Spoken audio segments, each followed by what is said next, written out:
Say, what do you say, Days of Future Past? You ready to actually get something done? He's mad. We haven't done him in a while. That's alright. Hi guys, welcome to Lee Reacts. Hope everyone's having a good day. I know I am, and yes, we are back with the Moody Blues. I don't know, months later. It's been not a long time. Yeah, it's been a few months though, since we've done a track for them, and we're going back to, of course, Days of Future Past. And I know it's a concept album, and I've done it way out of order, but we are going to the very last song, which is called Night. Or The Night, I should say. And it features Knights in White Satin, and also Late Lament slash Resolvement, which is also said unlisted next to that. We've done The Afternoon, and then we did The Morning, or The Day Begins. I can't remember which one we did. We've done 2 videos for them though. It's been like every time there's like months in between it. So I still I still have it like ingrained in my memory. I also have a CD that I bought a couple months ago. There was like $1 at one of the thrift stores we were at, and it's like Days of Future Past on CD, And I've actually kind of been itching to play it all the way through since I love the songs I've heard from it. So I'm excited. This is a request from our patron, Laura A. Thank you for your support, Laura. I really appreciate you. I've been looking forward to doing more from this, so I'm glad that somebody sent it in. All right. This is The Night by the Moody Blues in 3, 2, 1, go.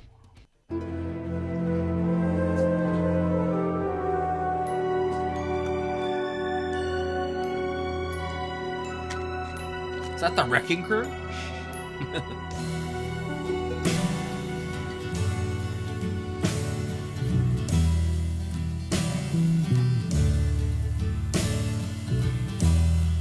Nights in white satin, never reaching the end. Letters I've written, never meaning to send. Beauty I'd always missed with these eyes before. Just what the truth is, I can't say anymore, 'cause I love you. Yes, I love you. Oh, I love you.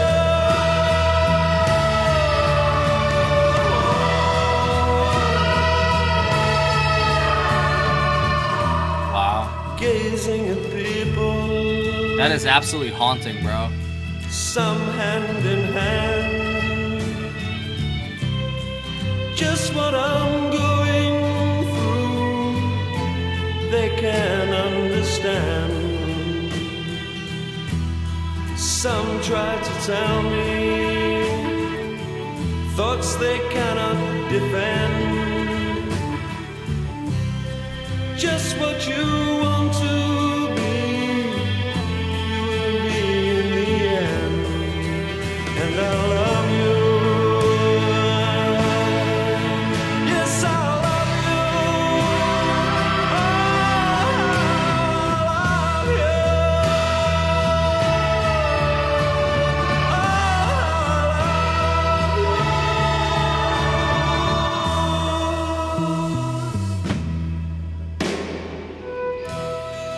Wow. It's already got me in my head, man. I'm not even gonna lie.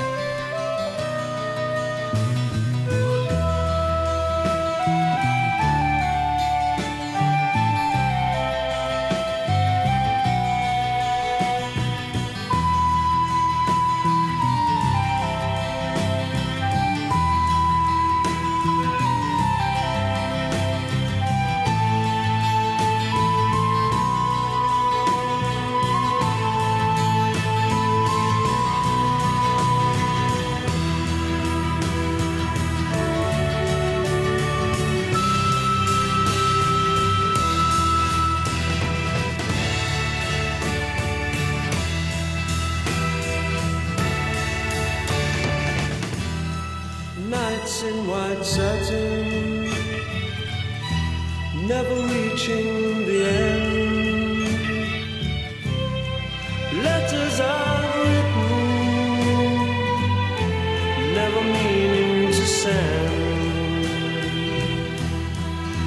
beauty I've always missed with these eyes before. Just what the truth is, I can't say anymore, 'cause I love you. Yes, I love you.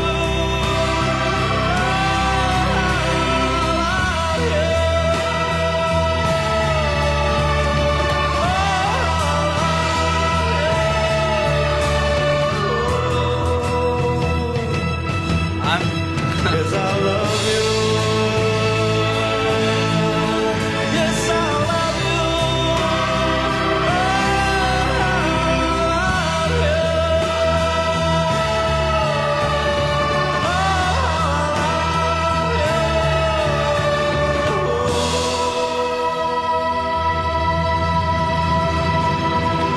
what the fuck?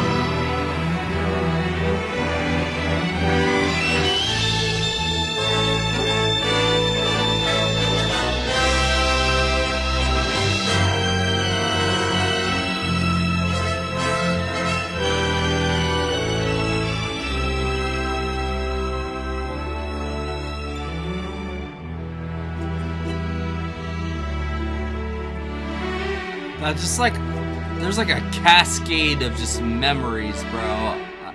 I can't explain what just happened. That was so weird. Stuff I haven't thought about in years. Like, seriously.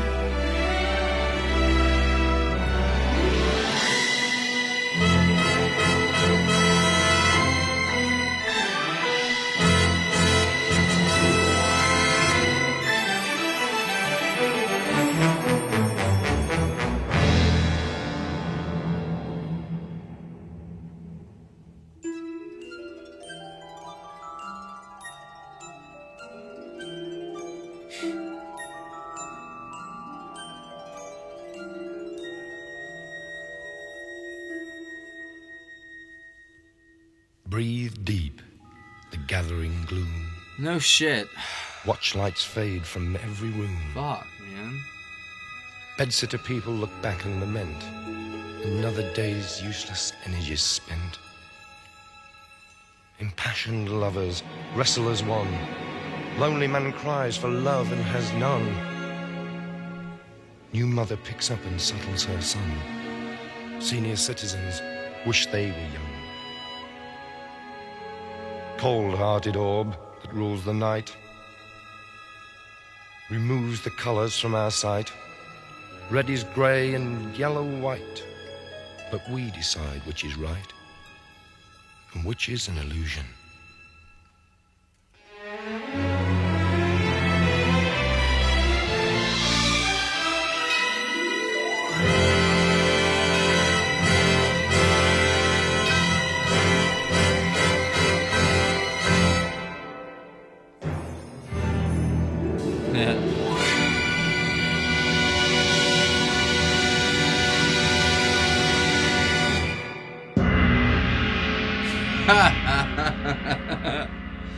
Oh my god. They ended with a gong.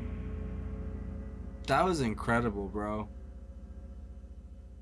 I had like no space to talk at all, so I'm sorry if I didn't really say anything. That was pure climax, and I know that's because of, it's a concept album. But like I said, I haven't heard every single track off of it, but I've heard, I think, like 2 of the big ones. That was fucking incredible. I mean, that first part, so moving, like in so many ways, man. Like I said, like I was just lost in my head for 5 minutes for the Knights in White satin part. I'm guessing. I guess that's what that was. Like I said, it was like a cascade of memories that I have not even thought about in years. I thought they were gone. That they, you know what I'm saying? But they all just came flooding back to me, like in this like series of images. It's very strange. And I had this feeling, just this as the crescendo's hitting, and that's intense stuff right there, man. That's almost more than music, like that's more than the sum of its parts. That there's a lot that goes into stuff like albums like this, the concept albums, but I'm guessing that those were very sparse back then, in 1967 at least. And they were probably a couple, but few and far between, you know what I mean? There you go. But the Moody Blues set the tone for, I guess, concept albums to come right here with this one, because, I mean, what a build-up and little tangents, like I said, I still haven't heard the whole thing, but even the ones I have heard, like, I can see how it builds into this, absolutely. And it does come down to what you believe is right, and that's what you do. And it talks about love a lot, and that is what life kind of, it should boil down to, is love, There's a lot of other things that go into it, but that's the strongest human emotion that we can really quantify, I guess, Obviously, anger is very strong. Hate, it's another form of love, basically, just directed in different ways. But there's different types of love too, There's the love that we have for ourselves, the love for our families, the love for our friends, the love for our actual, spouse, partner, whatever, There's and I don't know, it just keeps going and going. I remember that's it's a member from Latin class when I was in grade school. About it's the only Latin word I really remember, and like the whole how to translate it thing. And I don't know why, it was always love. I always remembered. But at the same time, like this band is just so special, man. I don't think I've heard anything other than this album. Have we done anything else other than that? I don't know. But so Justin Hayward on vocals and guitar, John Lodge on bass and vocals, Mike Pinder on the mellotron vocals and spoken word, Ray Thomas on flute vocals, and then Graham Edge on drums, and then Peter Knight did the conducting and the arrangements with the London Festival Orchestra. Wow. They really swung for the fences with the first part and the last part. Obviously, that was the real grand slam, was the finale. I don't know if that was like a poem or just lyrics they wrote for the album, because it kind of sounds like a poem that was separate, but maybe it was just something they wrote for it. And it's very true. Just the things that they said in it, it just takes the color from you, except for black, yellow, and white, or something like that. And then it's all about what you choose to be right. I know I probably just butchered that, but that was the ending to it. And and the whole moral relativism is a big subject these days, because morals used to have some kind of semblance of center and I guess religion and stuff. Now that's kind of dying out in a way, and now morals are shifting to a more personal belief system kind of way instead of a communal belief system. I find that fascinating, that we're so hyper individualized now that, now we have our own religions of one, basically. I know I do.